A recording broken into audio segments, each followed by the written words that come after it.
E aí, galerinha, bom dia. Então, esse vídeo na realidade está sendo gravado ao final do terceiro dia do The CGM Experiment. Eu resolvi começar a gravar todos os dias à noite, fica um pouco mais tranquilo para mim, mas eu vou postar sempre pela manhã, tá? Hoje foi um dia interessante, hoje é sábado, né, dia 6 de junho, e foi um dia interessante porque eu tive a possibilidade de analisar e comparar com algumas coisas que eu fiz ontem. Como vocês viram no vídeo de ontem, à noite eu fiz um jantar à base de um hambúrguer que eu pedi.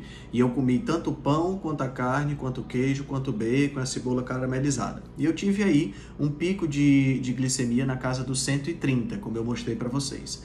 O interessante é que no dia seguinte, pela manhã, eu peguei o pão que sobrou do meu filho, que ele não come pão, e fiz a ingestão apenas do pão, certo? E você pode ver aí nessa figura que a gente tem os dois picos. Observe a diferença na amplitude desses dois picos de glicemia, né? Do lado esquerdo você está vendo o pico com o hambúrguer completo, do lado direito você está vendo o pico com apenas o pão do hambúrguer. Então a diferença é realmente considerável, né? Então, depois que eu comi o pão, a glicemia se elevou até deixa eu ver aqui. A glicemia se elevou até próximo de 170, né? Foi até 168, né? E depois começou a cair, né? E quando ela estava bem próximo do normal, eu comi o meu almoço, como vocês estão vendo, foi apenas carne, né? Foi mais ou menos meio quilo de maminha. E fui para casa da Gabi. Lá na casa da Gabi, eles estavam comendo churrasco, tinha umas batatas e algumas entradinhas e tudo mais. Vocês estão vendo aí nas fotos exatamente o que eu comi. Como eu já tinha comido carne e essas entradinhas foram acompanhadas de mais carne, então eu meio que camuflei a glicemia, o pico de glicemia que seria dado pelas batatas, né? Então vocês podem observar que a glicemia não subiu tanto. Mas aí veio a parte interessante, que eu queria depois que vocês comparassem esses dois picos que aconteceram hoje.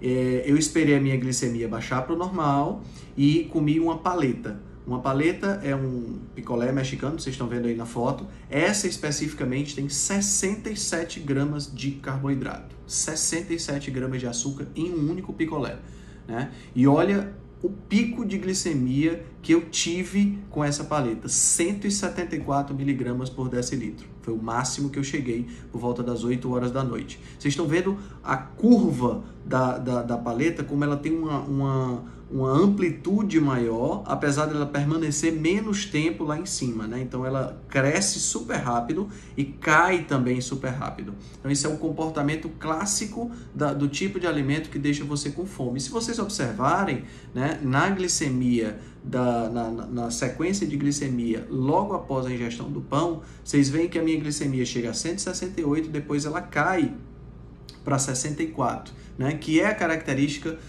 fiel dos carboidratos, né? Que você tem um pico de glicemia, você tem uma saciedade, você não sente fome, e depois por conta da atividade da insulina baixa e você acaba tendo uma hipoglicemia. Agora vocês imaginam o seguinte, vocês imaginam que eu tivesse comido esse pão e tivesse ido fazer qualquer tipo de atividade física. Eu tinha tido uma hipoglicemia de rebote muito poderosa, né? Então fica aí as dicas e as lições do dia de hoje. Lição número 1: quando for comer alguma coisa, quando for comer algum tipo de carboidrato, prefiro os carboidratos não refinados, claro, lógico, mas se você puder acrescentar uma fonte de proteína magra, vai ajudar bastante a diminuir o pico de glicemia. Se você for comer o carboidrato puro, já vá sabendo que o seu pico de glicemia vai ser maior e pode durar por um pouco mais de tempo.